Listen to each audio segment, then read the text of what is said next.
And we had a really challenging conversation for me. Like, she got a lot out of, and it was one of the conversations where she shared about, you know, like some of the sexual things and some of the trespass and how I made her feel unsafe every time I raised my voice. And I'm just sitting there thinking, like, I wanted to invalidate, I wanted to correct, I wanted to tell her she was wrong. And I just sat there thinking, I'm holding my center for a reason because I'm actually being shown these things are true and they're never going to happen again.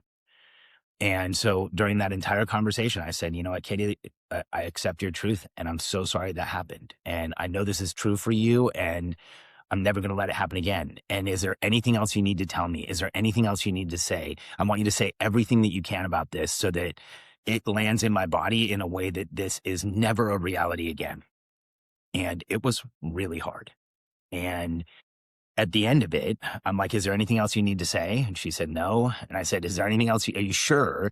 And then there was some more. And then I said, is there anything else you need to say? And she's like, no.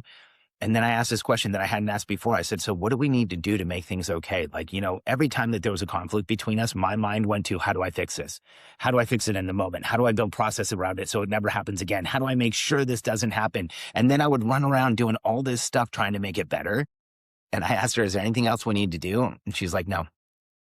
And I remember thinking, holy crap, I've spent 20 years and so many hours like fixing all these details and building process and structure and making it so she was safe. And this is all I had to do.